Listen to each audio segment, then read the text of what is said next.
Japanese தவ்ஹூ எடுத்து வச்சுருக்கேன். இந்த தவ்ஹூவில் இன்றைக்கி நம்ம சம்பால் செஞ்சுக்கலாம். நான் Sivakami, welcome to Siva's kitchen. Japanese tofu வந்துட்டு இந்த மாதிரி இருக்கும். இந்த ஒரு டியூப் லெவல் தான் நான் 4ஆக வெட்டியிருக்கேன். 4ஆக வெட்டிட்டு இதை தண்ணி இல்லாமல் நல்லா வடிகட்டிக்குங்க. இதை இப்போ பொரிச்சிக்கணும். பொரிக்கிறதுக்கு இந்த மாவு எடுத்திருக்கேன், பெஸ்தாரி மாவு. இதில் பொரிச்சிக்கலாம் அந்த பூவை.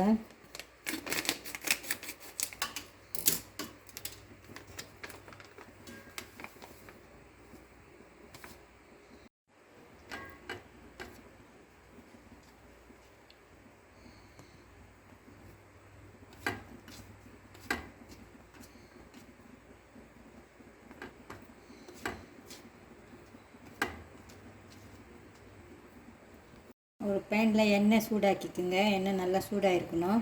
பொரிச்சிக்கலாம்.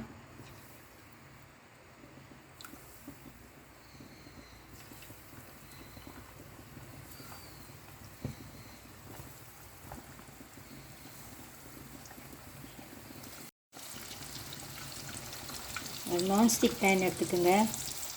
அழகாக ஒட்டாமல் வரும். இந்த மாதிரி தண்ணி இல்லாமல் பார்த்துக்கணும், இல்லைன்னா அப்படியே தெரிக்கும் அந்த தவ்வு பொரிக்கிறப்ப. இது பொரிஞ்சிருச்சு. இப்போ இதை எடுத்துடலாம்.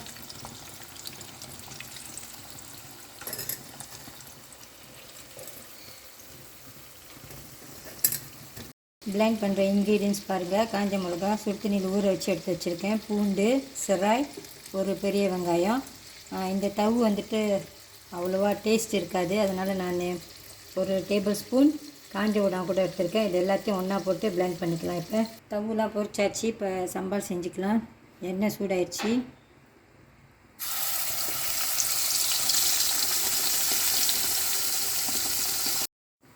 இது நல்லா வதக்கிக்குங்க.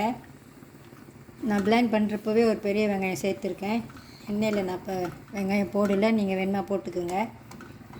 நல்லா வதங்கட்டும். இது இந்த எண்ணெயெல்லாம் பிரிஞ்சு வர வரைக்கும் இதை நல்லா வதக்கிக்குங்க. கொஞ்சம் உப்பு,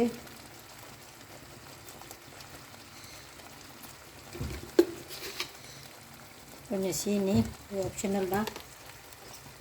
இதில் நான் தக்காளி சேர்க்கலை, அதனால் கொஞ்சோண்டு புளி எடுத்துக்கிறேன்.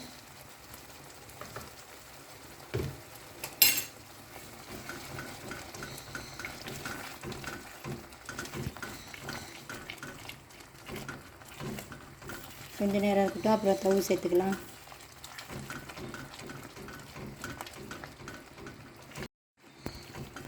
தவ்வு சேர்த்துக்கலாம்.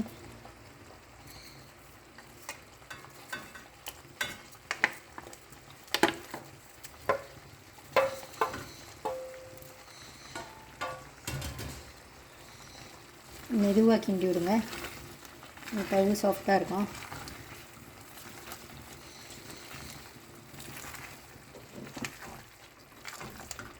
நான் அடுப்பு குறைச்சி வச்சுருக்கேன்.